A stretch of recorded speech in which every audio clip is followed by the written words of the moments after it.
¿Qué harías si un niño pobre llamara a tu puerta y te dijera que puede curarte, a cambio de tu basura? Esa fue exactamente la escena que se vivió una mañana gris, en el barrio más caro de la ciudad. Frente a una mansión de columnas blancas y ventanales de lujo, un niño de 12 años, con ropa raída pero los ojos firmes, tocó el timbre de la entrada principal. Desde el otro lado, lo miraba Claudia Morel, una mujer rica, solitaria y paralítica desde hacía 8 años. —¿Qué dijiste, mocoso? —preguntó, con una mezcla de burla y desprecio. —Dije que puedo curarla —repitió el niño, sin bajar la mirada—. Pero necesito algo a cambio. La comida que usted tira cada día. Claudia soltó una carcajada seca. El sonido rebotó en las paredes de mármol del vestíbulo como si fuera una ofensa personal. —¿Tú vas a curarme? —¿Tú? —le escupió, bajando la voz a un tono más venenoso. Escucha bien, niño, he gastado millones en los mejores médicos. Los más caros, los más brillantes. ¿Y tú, que ni zapatos tienes, crees saber más que ellos? El niño, Ezequiel Torres, no se movió. Sus manos estaban firmes junto a su cuerpo. Su voz, tranquila.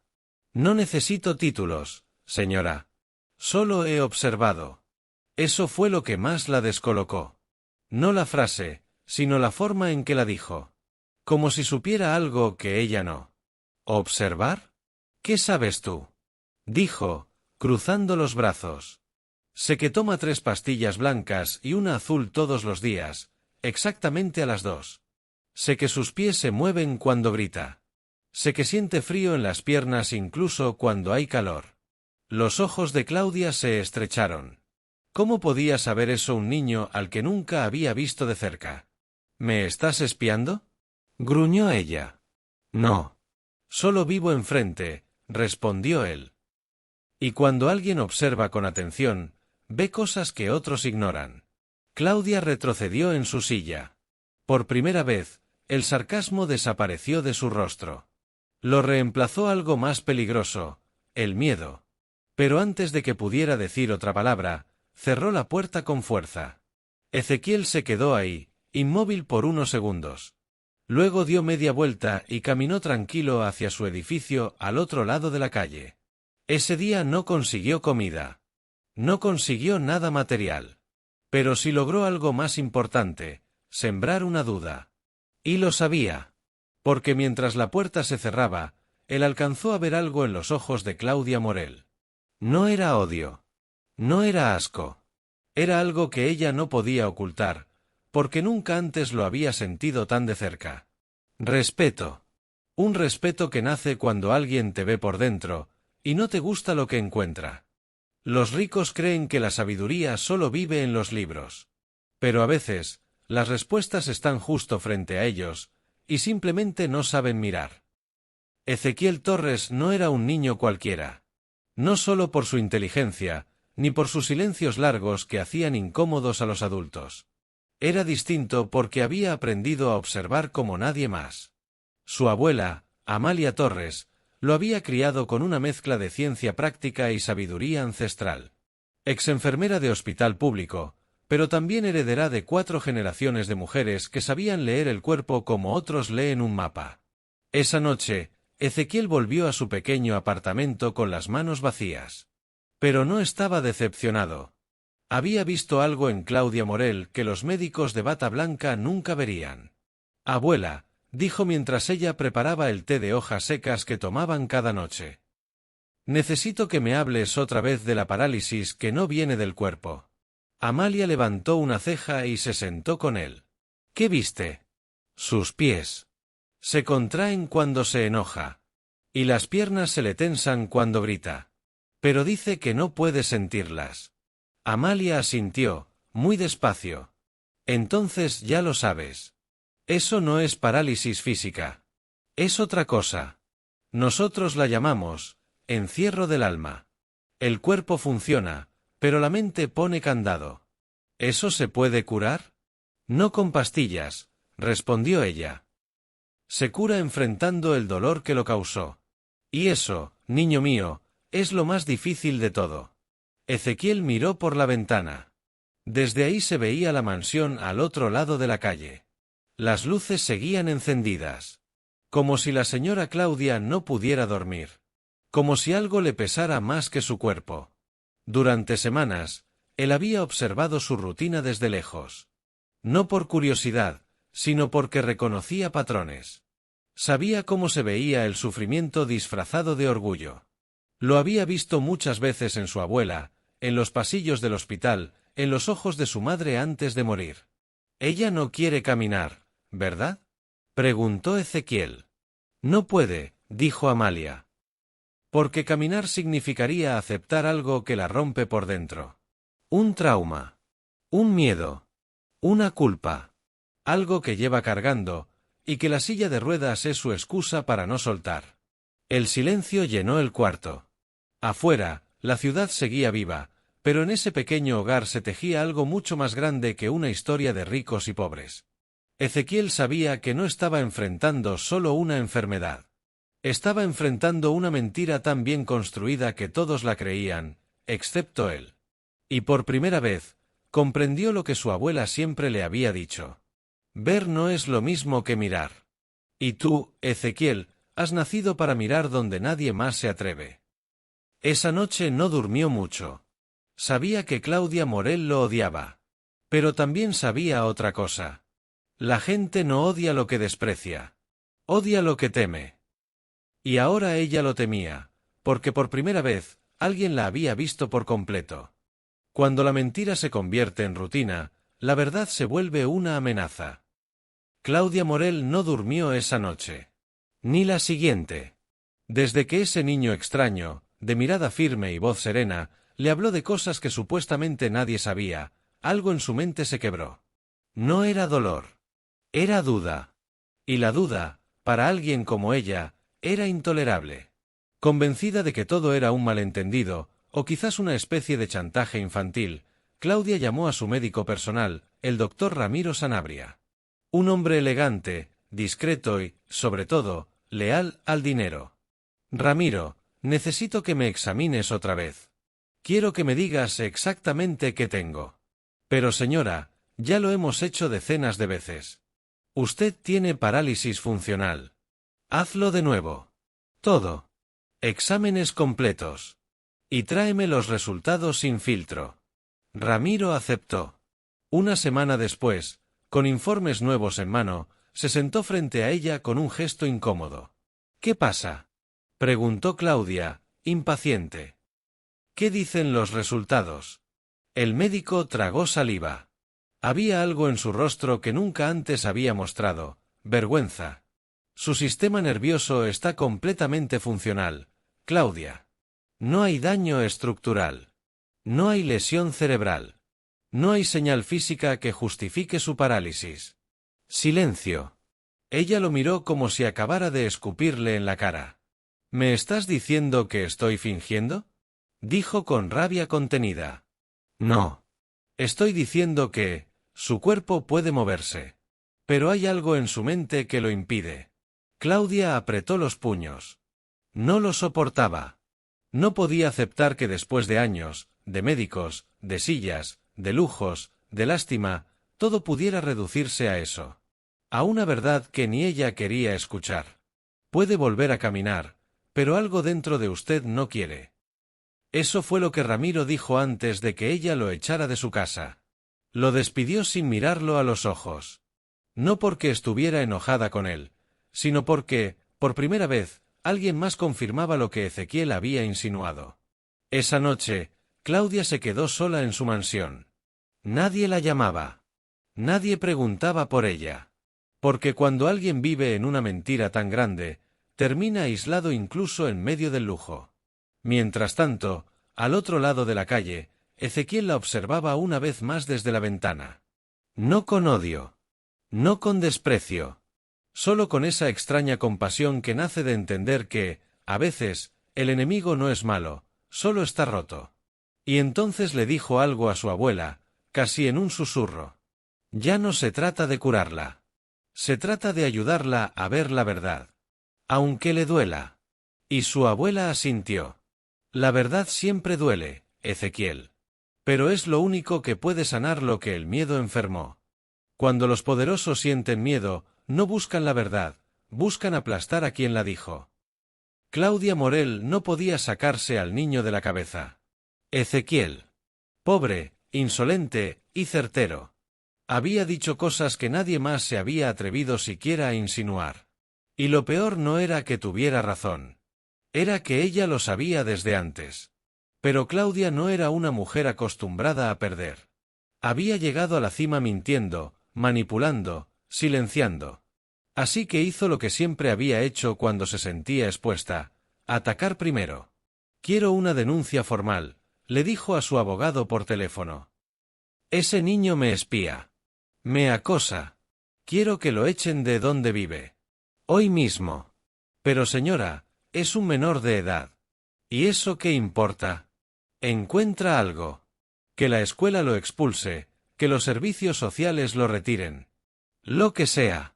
Al día siguiente, Ezequiel recibió una visita en la escuela. Una trabajadora social, fría y vestida de traje, le pidió hablar en privado. Lo acusaban de conducta inapropiada hacia una vecina adulta. Él no dijo nada. Solo miró a los ojos de la mujer, y supo que no tenía idea de quién era Claudia Morel realmente. Cuando llegó a casa, su abuela ya lo sabía todo. «¿La señora Morel?», dijo Amalia, cruzada de brazos. «Esa mujer está más enferma del alma de lo que pensaba». Ezequiel no lloró. No protestó. Solo preguntó: «¿Qué hago ahora?». Y Amalia le respondió con una calma que solo dan los años: «Nada. Porque los que dicen la verdad no corren, resisten». En la mansión, mientras tanto, Claudia pensaba que había ganado. Que había hecho callar a ese niño molesto con una simple llamada. Pero algo la inquietaba. Cada vez que cerraba los ojos, no veía a un delincuente. Veía esa mirada serena. Veía esos pies que, sin querer, había movido frente a él. Veía la verdad. Y eso era peor que cualquier acusación. Pasaron los días. Luego una semana. Pero Ezequiel no desapareció. Seguía cruzando la calle, ayudando a vecinos, recogiendo pan viejo, y mirando, sin miedo. Y entonces algo cambió. Los empleados de Claudia comenzaron a irse. Uno a uno. La cocinera. El jardinero. Incluso su chofer de confianza. Nadie decía nada, pero todos sabían la verdad. Había alguien en esa casa más paralizado que las piernas de su dueña. Y no era por enfermedad. Era por orgullo. Por cobardía. Por años de esconder un dolor que ni todo su dinero pudo borrar. Ezequiel no celebró. No buscaba venganza. Solo justicia. Y sabía que, a veces, la justicia no llega en forma de castigo, sino de conciencia expuesta. Cuando un poderoso se siente amenazado por un niño, es porque su castillo de mentiras está empezando a caerse. Y el de Claudia ya estaba crujiendo. Ezequiel no podía creer lo que había descubierto aquella noche, mientras buscaba entre las viejas cajas del desván en casa de su abuela. Papeles amarillentos, fotos descoloridas y cartas olvidadas se mezclaban con el polvo del tiempo. Pero había algo más, un sobre cerrado, con un nombre escrito a mano, tembloroso y casi ilegible. Lo abrió con cuidado y comenzó a leer. El sobre contenía documentos que hablaban de un vínculo oculto, una conexión que nadie en su familia había mencionado jamás. Claudia Morel no era solo una vecina millonaria, ni la mujer arrogante que él había enfrentado. Era, de alguna forma, parte de su pasado más profundo. El secreto era doloroso. Claudia había sido la esposa de un hombre que, años atrás, había tenido un amor prohibido con la abuela de Ezequiel. Una relación oculta, silenciosa, que terminó en tragedia. El hombre murió en circunstancias poco claras, dejando heridas abiertas en ambas familias, heridas que Claudia había tapado con dinero y poder. Ezequiel sintió un torbellino de emociones, rabia, tristeza, pero también una rara empatía. La mujer que hoy intentaba destruirlo, había sido en otro tiempo víctima de un destino cruel, igual que él. Amalia, su abuela, apareció en ese momento, con la mirada firme. Sabía que algún día tendrías que conocer la verdad, dijo con voz serena. Pero no para odiarla, sino para entender por qué actúa así. ¿Por qué?, preguntó Ezequiel. ¿Por qué esconder todo esto? ¿Por qué hacerme daño? Porque el dolor sin sanar puede convertir a cualquiera en un enemigo, respondió Amalia. Y Claudia ha vivido toda su vida temiendo que alguien descubriera lo que realmente pasó. Ezequiel se quedó en silencio. De repente, la historia no era tan simple como él creía. Pero el peligro no había desaparecido. Claudia, en su mansión, comenzaba a sospechar que alguien había hurgado en su pasado. La paranoia la consumía. Decidió que no permitiría que ningún secreto saliera a la luz, ni siquiera a costa de todo. Un plan empezó a formarse en su mente, uno que podría cambiar para siempre la vida de Ezequiel. Mientras tanto, el joven sabía que tenía que decidir rápido: seguiría enfrentándola con la fuerza del coraje, o buscaría una forma de acercarse y entenderla. Porque a veces, las batallas más duras no se ganan con gritos o denuncias, sino con la verdad y la empatía. Y esa verdad, más que un arma, podría ser la clave para romper cadenas antiguas y abrir caminos nuevos. Ezequiel estaba parado frente a la mansión de Claudia Morel, con el corazón acelerado y la mente llena de dudas. Ya no podía verla solo como su enemiga, ni como la mujer arrogante que intentaba destruirlo. Había descubierto que detrás de esa fachada había miedo, dolor y secretos familiares que ambos compartían, aunque de formas distintas. La puerta se abrió lentamente y apareció Claudia. Su mirada, que antes destilaba frialdad, ahora parecía cargar una mezcla de sorpresa y cansancio. «Sé lo que has encontrado», dijo con voz baja. «No podemos seguir peleando así. Esto nos está destruyendo a ambos». Ezequiel dudó, pero algo en su interior le dijo que debía escucharla. «¿Por qué?», preguntó con cautela. «Después de todo lo que ha pasado, ¿por qué querrías acercarte?». Claudia suspiró y lo invitó a entrar. «Porque el verdadero enemigo no está en nuestra familia. Está en quienes manipularon la historia, en quienes aprovecharon nuestro dolor para beneficiarse». «¿De qué hablas?», preguntó Ezequiel, intrigado. Ella le contó sobre un negocio oscuro que la familia de Ezequiel había tenido en el pasado, y cómo ciertos socios habían usado esa conexión para hacer fortuna, mientras ellos quedaban atrapados en un conflicto de rencores y secretos. «Si seguimos peleando, solo les damos más poder», dijo Claudia. «Pero si unimos fuerzas, podemos descubrir toda la verdad y limpiar nuestros nombres». Ezequiel sintió que el peso de años de odio comenzaba a aligerarse. Era difícil confiar después de tanto daño, pero algo en la sinceridad de Claudia le hizo creer que tal vez era hora de cambiar la historia. Mientras ambos planificaban cómo investigar y exponer esa verdad oculta, una sombra se movía sigilosamente en la noche. Alguien estaba observando, alguien que no quería que ese secreto saliera a la luz. Las cámaras de seguridad captaron un intruso cerca de la propiedad, pero no pudieron identificarlo. Ezequiel y Claudia sabían que ahora no solo estaban peleando contra fantasmas del pasado, sino contra enemigos reales que pondrían todo para mantenerlos callados. La alianza, entonces, no era solo un acto de valentía, sino una necesidad para sobrevivir. «Esto apenas comienza», dijo Ezequiel. «Pero esta vez, no estamos solos».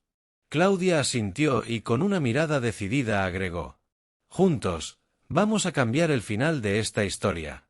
Con esa promesa, ambos sellaron un pacto silencioso. No era solo una alianza por poder, sino por justicia, por la verdad y por sanar heridas profundas que habían marcado sus vidas. Y aunque el camino era incierto y peligroso, Ezequiel sintió una extraña paz. Porque sabía que cuando la verdad sale a la luz, no hay oscuridad que pueda detenerla. Ezequiel y Claudia habían trabajado en silencio durante semanas, juntando pistas, documentos y testimonios. Cada paso los acercaba más a la verdad oculta tras décadas de mentiras y traiciones, pero también los ponía en la mira de enemigos que no querían que nadie recordara el pasado. Una noche, mientras revisaban archivos en un sótano olvidado dentro de la vieja fábrica que perteneció a la familia de Ezequiel, descubrieron algo que cambió todo. Un cuaderno con anotaciones a mano, lleno de nombres, fechas y transacciones. Pero lo más importante, una confesión escrita por el abuelo de Claudia. La confesión revelaba que el verdadero responsable de la caída y la ruina de ambas familias no había sido ningún socio externo ni una rivalidad heredada, sino un hombre cercano, alguien en quien confiaban profundamente. Ezequiel leyó en voz alta: «Si este cuaderno llega a manos equivocadas, la verdad nunca verá la luz. He protegido a la familia, pero también he permitido que el odio crezca, y eso ha destruido todo lo que amábamos». Los nombres mencionados apuntaban directamente a un antiguo asesor legal, don Alfredo, un hombre que había manejado los negocios de ambas familias durante años. Era un nombre que nadie había sospechado jamás, porque siempre había sido visto como una figura respetable, casi un patriarca. «Esto cambia todo», dijo Claudia, con el rostro pálido. Don Alfredo fue quien nos traicionó desde el principio. Sabían que enfrentarse a él no sería fácil. Pero el peso de la verdad les dio fuerza y determinación. Decidieron ir a confrontarlo, armados con pruebas irrefutables y el respaldo de todo lo que habían descubierto. Lo encontraron en su oficina, un lugar adornado con trofeos y fotografías de la vieja época dorada, un hombre que ahora parecía cansado y preocupado.